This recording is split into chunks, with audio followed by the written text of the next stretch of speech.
You know, the good thing about draft night is you finally see who your team wanted. The other thing it does, it answers a whole bunch of questions that you spend months asking yourself. I'm going to try to tell you what those questions are today here on Locked On Jaguars.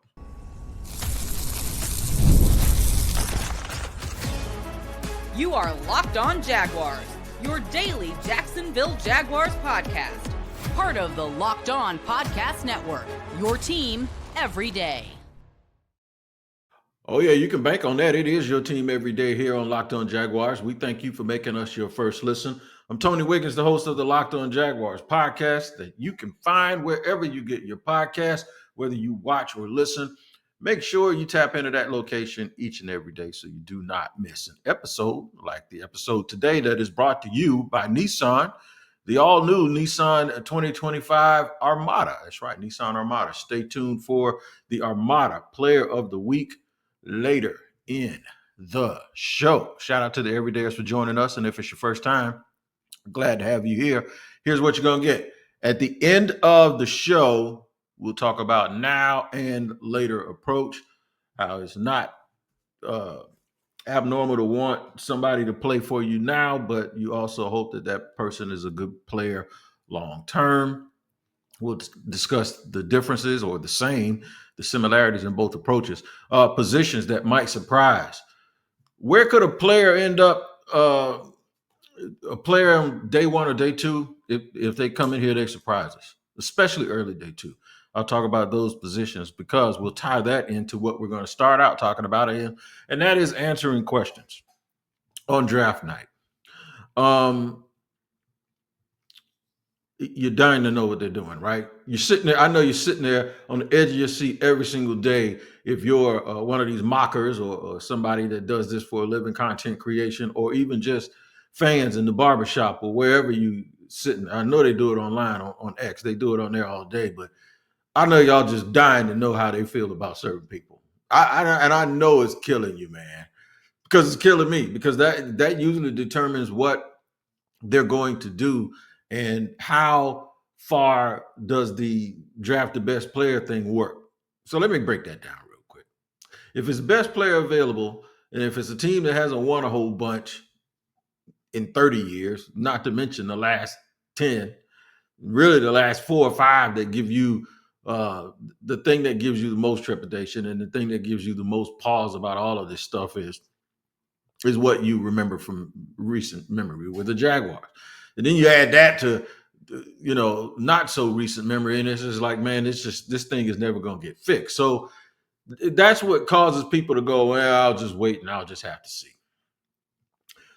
But I'm telling you, man, there's room for optimism, and the room for optimism is these dudes are going to get things right. But at some point, taking the best player available has to blend in and at some point sort of ease into also what is good for the team, right? And what's good for the team's future. So one of the things that you probably use or you think that they would use, like, for instance, I'll give you an example. If they're looking at corner, they're not just saying, okay, well, we added Damian Lewis. You know what I'm saying? And maybe that's going to be good enough. No, they're saying, how good is Tyson Campbell? How do we feel about Jarian Jones? What about those other young cats, Monteric Brown and all those dudes? How do we feel about those players? So when you're thinking like best player available, and then you're thinking based on need, the way you jive those two things together and marry them perfectly is a good assessment of the talent that is available in the draft, and then an even better assessment of what you have on your team now. And I want to tell you something. Best player available is cool until the dude that you're talking about putting them in front of is a really, really, really, really, really good player. Especially at these positions where you really can't find a way all the time to get these dudes on the field at the same time. This goes back to that Abdul Carter situation. I think they love Trayvon Walker. I think they love Josh Allen. So best player available based on need, yeah, he might be the best player available sitting there at number 5. But then you're going, how can we get him on the field at the same time, the majority of the time, and with these guys and still be at our best at what we're trying to do? Well, that would mean he would have to play where Devin Lloyd plays and have to be better at it than Devin Lloyd, and then use him as a third pass rusher on rushing downs. Maybe the same thinking is the same thing that you do with Jalen Walker. But when you're sitting there looking at the other positions like edge and offensive line where you have people, the questions will come up. Okay, so at what point is Will Campbell the best player available, and he's going to be able to easily replace, or he's going to be able to come in here and be better than the player that we have at that position now? So when you start looking at those guys, you have to look at the dudes that you're drafted, and you have to look at the guys that they're going to be competing against. If your team is good enough, best player available is very, very hard for you because it's harder to line the available talent up with the people that you actually have on your team where you need to be improving. Like, say you're the Green Bay Packers or the Detroit Lions, right? I'm sure best player available is going to be easy for them because they're picking later. But when you're at number 5, best player available comes at you kind of fast, right? And sometimes it's real, super obvious, especially in a draft like the one that they have right now that's in front of them. It's real obvious that there ain't a whole bunch of super elite dudes in this draft. But that doesn't mean that you're not going to be able to get good players that are going to track out and end up performing at an elite level. It can happen. But I'm talking about being able to identify it before the draft happens. Most people, by their assessment, go, it's about 5 or 6 dudes. But then after that, it's like what tickles your fancy, what fits you best, right? And we got to what fits you best. Usually that is kind of reserved for people just picking in their 20s. You're going to get to that at about number 10 this year. I'm serious. So then I think it becomes a matter of, okay, what single player do you take? Or can we not have the single player theory, move back and just get 5 picks between pick 10 and pick 72 or something like that? And then we'll just camp out right there and take 5 of those dudes and help and let those guys come in and help our football team. I think it depends a lot on how you feel about the players you already have at those positions. And I think it depends a lot on what the difference is between the player you'll take at 5 and the player you'll take, say, at 20, if you move back that much to get all of the draft picks that I'm talking about. So I'm going to go through some positions where there are players where I think the best player available in the draft is going to line directly up, the possibility at 5 that is going to line directly up with something the Jaguars already have, and at a position that maybe that player, whoever that player is, he ain't too much better than the dude that's behind him. So let's put on our thinking cap here and go through the spots, whether it's the players that's on the team for a long period of time or guys that have 1 year left on their contract. It's going to be a real fun exercise, and we're going to do that. Hopefully I explain why I'm doing it and the way that I'm thinking about it, and we'll do it here at the top of segment number 2 on Locked On Jaguars.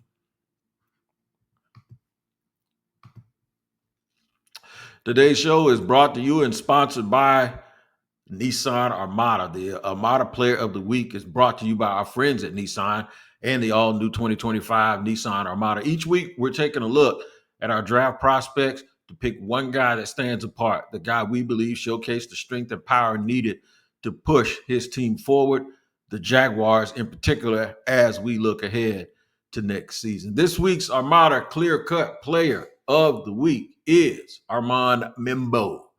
I'm going to choose him because I think he's the offensive lineman that I have less questions about. And the reason why I say that is because I think he can play guard or tackle.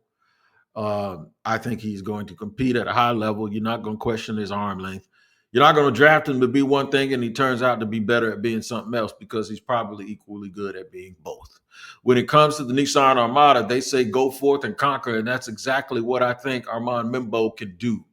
if selected to Jacksonville. It's clear that our player of the week is out here ready to conquer the road ahead with confidence, just like you can in the all-new Nissan Armada or any of their outstanding vehicles. Take the Nissan Armada, Rogue, or Pathfinder and go find your next big adventure. Shop NissanUSA.com.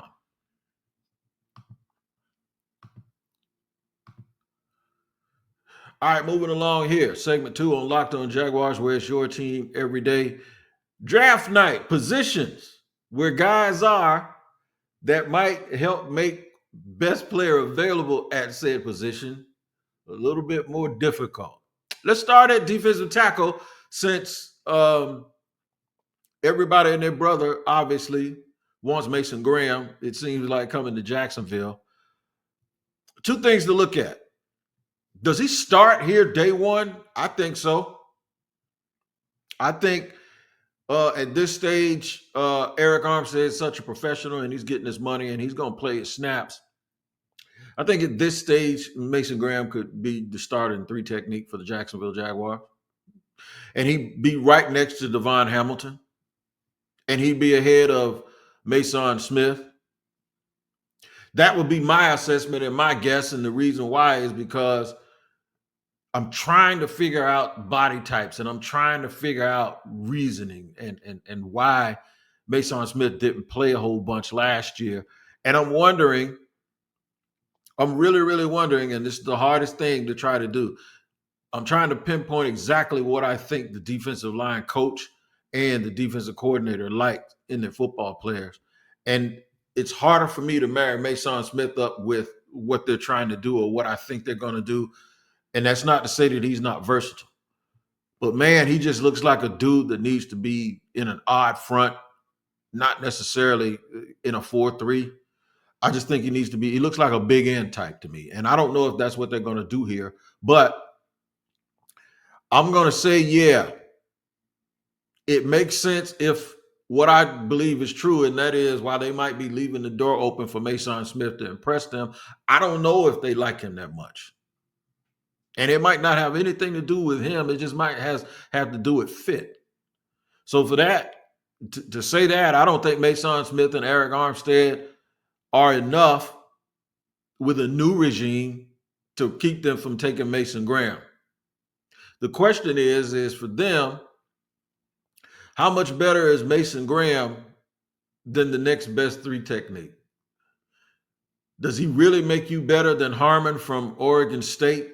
From Oregon, or is he that much better than Walter Nolan, the kid from Ole Miss, for what you're going to ask him to do that you can't move back and get more bites at the apple? That's where the question is going to come in at. Trying to line best player available up on both sides, meaning best player available, like is he way better than everybody else that I could get later, or somebody that I actually think is more scheme specific, or what about the dudes that are already on the roster? The key is to get better and to not let folks that you didn't take preclude you from getting better. So I do think if Mason Graham is the pick, he's the best player at that position.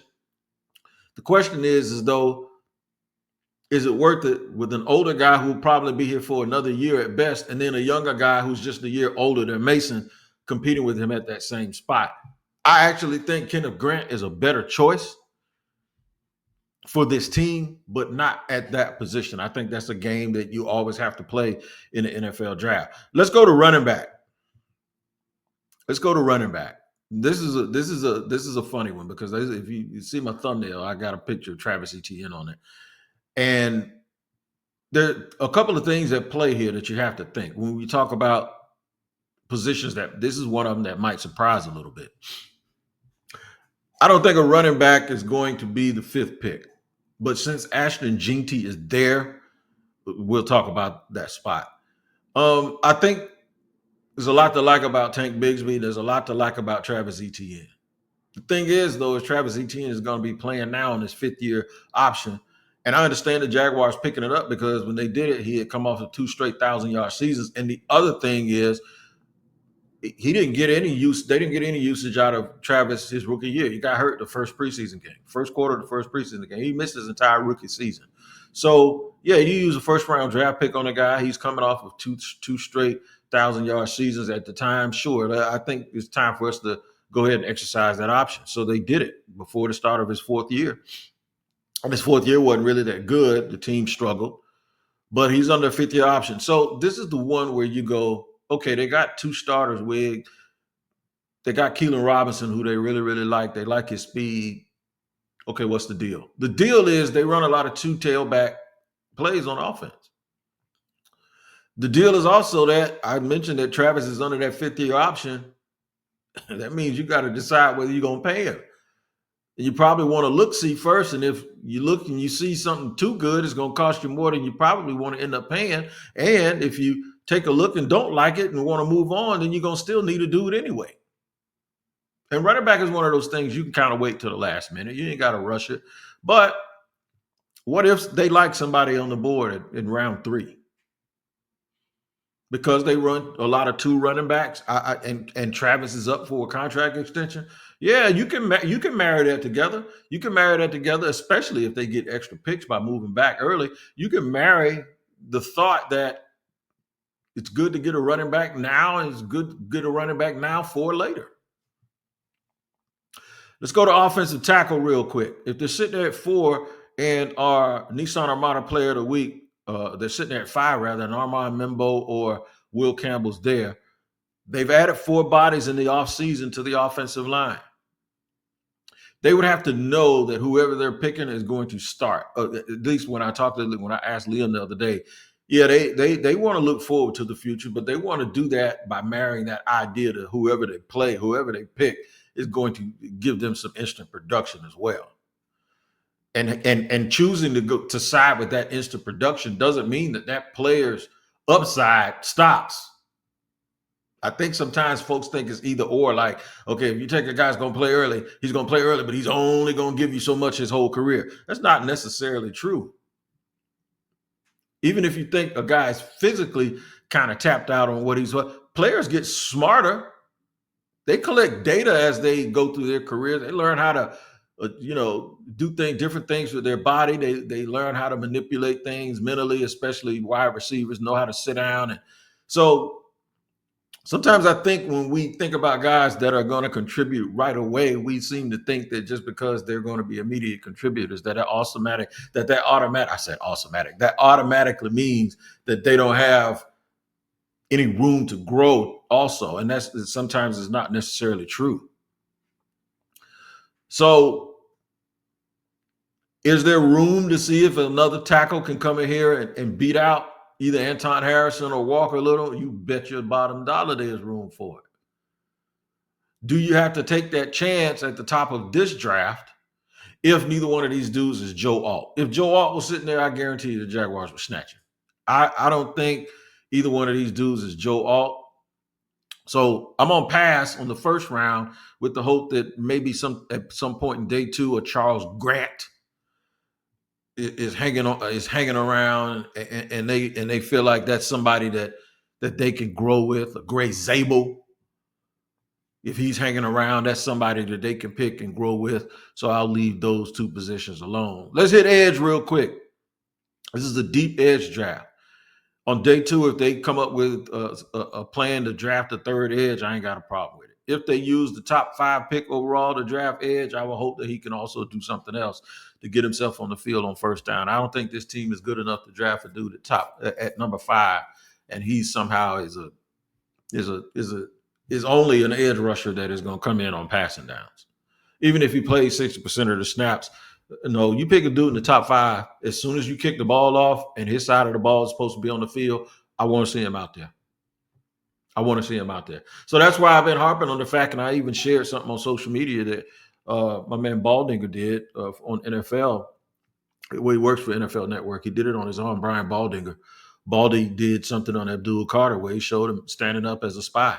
Basically playing Abdul Carter the way everybody has been begging for the Jaguars to play Devin Lloyd, who the Jaguars did not pick up his 5th-year option. So That means that at least the new staff is answering questions when it comes to him, that he has something, he has to show them something in order to be around. So let's talk about some more of these questions that might get answered, and then talk about whether it's a now or later approach when it comes to the draft for the Jaguars. We'll do that in the third segment here on Locked On Jaguars.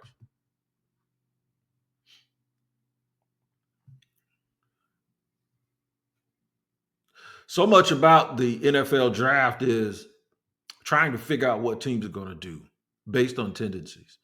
The only tendencies that we have are the connections that these coaches have had in the past. And that kind of starts with the Rams and Sean McVay and Les Snead. And that's really where the roots of the family tree that the Jaguars have kind of starts, at least offensively. So it's hard to tell what they like and what they don't like. I can tell you with Campanile likes effort guys. He likes effort guys and he likes tough guys. And I can tell you based on when Liam Cohen said the other day, you know what, you haven't been around him, then you'll get around a guy for the first time and you talk to him, and it's like he almost is basically like saying with Trayvon, he knew what he already saw, but then when he met him, he probably saw that freakazoid and was like, and then talked to him and shook his hand and looked him in his eye. And when you look him in his eye and all of that stuff kind of matches up, he walks out of the room and they probably turn and look at each other and say, what are we doing? What are you talking about? Yeah, get the 5th-year option and start talking to his people about a contract extension. He basically said, you know, when you see it, that you want to be around it and you want it around you and you want it a part of your program. That's basically what he said. So that can kind of give you an idea that they might have a type when it comes to defensively, and you might need to have a type when it comes to Campanile because he's a very, very intense guy. You need dudes that can handle tough coaching. So this is where, okay, Richard Angulo and Tony Baselli, you guys are in the building. This is where you tell me about Travis Etienne. This is where you tell me about Mason Smith. This is where I rely on the fact that Mason Smith was a part of their draft process in Los Angeles just a year ago. What did we think about him then? All of these things, these questions that we have, man, I'm telling you, on draft night, the first weekend they're going to get drafted, you're going to know how much they like them, those linemen. You're going to know how much they like Devon Hamilton. You're going to definitely know how much they like Gabe Davis. Believe it or not, some of these dudes contractually, we can't just assume that just because they didn't have good years last year that this new regime doesn't like them. You can't assume that. You can't assume that when they go out and give De'Ami Brown $10 million, that he's more than a replacement for Christian Kirk. And I don't think that when they went about that, they went by, okay, we need another option for Kirk because he's not going to take a pay cut. I think they like De'Ami Brown based on what James Gladstone said Les Snead's comment about him was, and some of the things that he said. They were going to get De'Ami anyway. And it's almost like, look, I'd rather have that than Christian, and it's going to be cheaper. That's what I think happened. I think they chose that player over the player that was already there, and they were going to save money. And this is the thing, man. There was a connection with him, and everybody talked about it. And Trevor loved him to death too. But it has to make sense and it has to work. I think they've talked enough about Tyson Campbell that they like him. So I believe in that. I think the two dudes they've added with Lewis and Murray in the secondary, they've added elements of toughness and not quitting, and those guys fight. They keep fighting for everything. And I think that's something that they wanted to improve upon in the secondary. Now, Jaron Jones falls right into that line of thinking because if you know him, that's the kind of player he is. So I'm not looking at the acquisition of the dudes that they got. I'm not looking at them as a knock on Jaron. I'm looking at it as, yeah, we need more of that. We need more of that stuff. So I'm kind of cool on corner at 5 unless it's Travis Hunter, and that's just because he's just so different. And I say corner and wide receiver, either one, it does not matter. If Travis Hunter's on the board, you take him. If Travis Hunter is sitting there at 4 and the Patriots want to shake something, I would do that too. I wouldn't give him a second. I'd give him a third. He's just that good, man. You just inject him into your team. But He may be the one player that if they took him, it does not necessarily tell you anything about the people that they have already. He's just like that. He's just him. And you get enough of those dudes out there. You get Travis Hunter and Brian Thomas Jr. on your team, you start to see things change and flip. It's like Cleveland would be crazy not to take him because that puts him with another generational talent, and that is Myles Garrett. And the more guys like that you have on your team, the better it is for you in the long term, in the long run, right? Abdul Carter wouldn't it would tell me more about Devin Lloyd than it would about what they feel about the current edge rushers because of Carter's versatility and how he can be used. He played more linebacker in his entire career than he did edge rusher, even though he's projected to be an edge. He's a perfect linebacker for an odd front and a 3-4, obviously. Jalen Walker is too, but the thing is with them and with the way that the Jaguars are going to play defense, I'm talking about schematically, not necessarily alignment. Yeah, I think you could get him. It would just mean that the Devin Lloyd experiment failed. And you'd improve as a pass rush team. You'd improve as a team that can get off the field on third down. But you would still need your base two defensive ends to be at their absolute best. And I think they can do that. Gabe Davis, I'm really wondering if Pete Prisco's right and the Jaguars move down in the draft and sit at 10 and take Ted McMillan, or if they come in at any point and take a wide receiver on day 1 or day 2, that means to tell you they think Gabe Davis probably going to be here for a year, and then he's going to be out of here because the contract ain't going to be worth it based on them going out and getting Diame. I think if Diame performs well, he'll get an extension. Because you can do that in that room because your best player is Brian Thomas Jr. and they can't touch him for 3 years. So he's on a rookie deal. That's how you have to think about it, man. I hope this gave you a little bit of an insight, but you're going to get a lot of your questions answered. I would write 5 questions down right now. Like, I wonder how they feel about running back depth. How do they really feel about Gabe Davis? Do they like Mason Smith enough to not take Mason Graham? What's their plan for Devin Lloyd?